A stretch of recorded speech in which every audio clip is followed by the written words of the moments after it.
Bonjour, j'espère que tout va bien chez toi. Sinon, je prie pour toi pour que le Seigneur te bénisse et te guérisse. Aujourd'hui, cher ami, j'aimerais te parler de trois catégories de personnes qu'il faut absolument écouter. Trois catégories de personnes qu'il faut absolument écouter.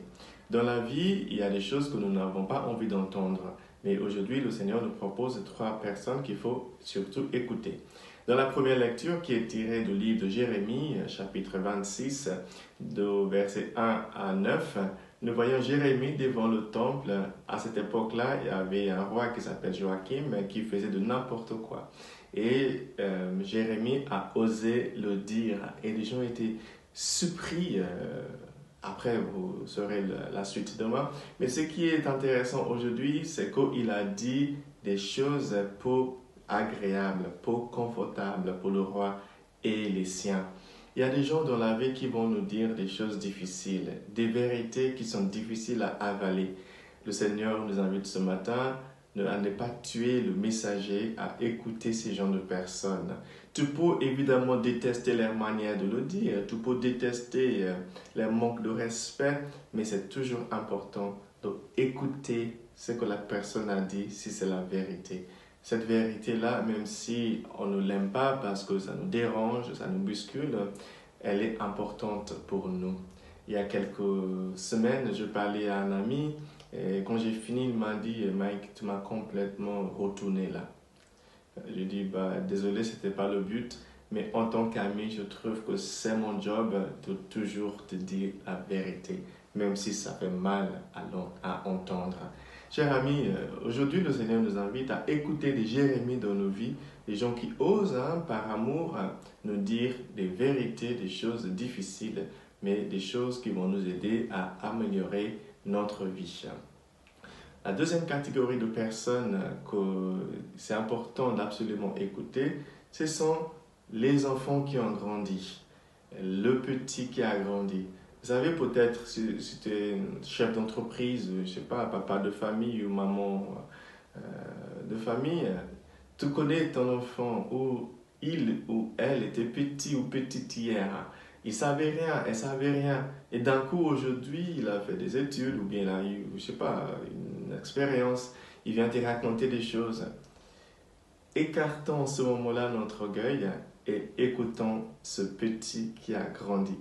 Jésus, aujourd'hui, dans l'évangile, selon Saint Matthieu, chapitre 13, et le verset 54 à 58, est revenu chez lui. Il est revenu chez lui parce qu'il était parti à un certain moment quand il était jeune. Il est revenu chez lui, il commence à faire des miracles, il commence à prêcher la parole de Dieu, commence à enseigner avec une intelligence que les gens n'avaient jamais connue. Et au lieu de l'écouter, il y a des gens qui se sont mis à dire, ce petit, on le connaît, n'est-ce pas le fils de charpentier? Sa maman, n'est-ce pas Marie qui n'a pas de boulot? Ses frères, ses sœurs, ils vivent encore dans la maison de les ancêtres. Ils n'ont même pas pu acheter une maison.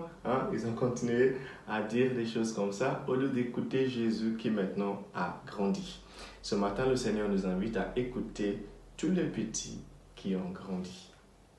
La troisième catégorie de personnes que le Seigneur nous invite à écouter, ce sont des gens avec un vécu. Aujourd'hui, c'est la fête de Saint Ignace de Loyola. Saint Ignace de Loyola était un chef d'armée, un soldat en fait. Et pendant une bataille, il s'est blessé en guerre. Quand il était à l'hôpital pour son rétablissement, il a lu un livre sur la vie de Jésus. Et il a dit, waouh, je vais apporter mon vécu, mon expérience pour continuer le travail de Jésus.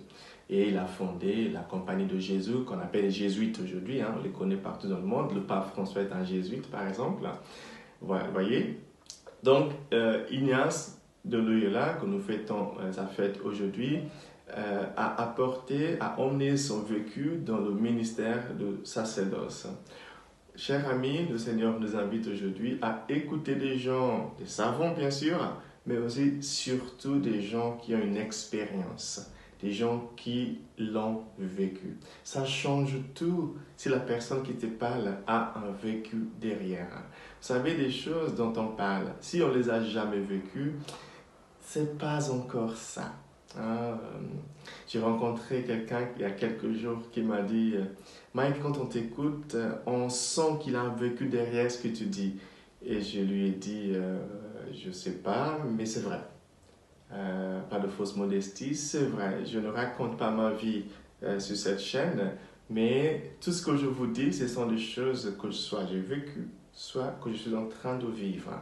Donc c'est important, cher ami, d'écouter des gens qui ont un vécu. Voilà les trois catégories de personnes que le Seigneur nous invite à écouter aujourd'hui. Ce sont des personnes qui nous disent des vérités désagréables, des personnes, le petit qui a grandi et des gens qui ont un vécu derrière ce qu'ils racontent. Je prie pour vous aujourd'hui que ta journée soit belle, que ta vie soit surtout très belle et que Dieu vous bénisse. Le Père, le Fils et le Saint-Esprit. Amen.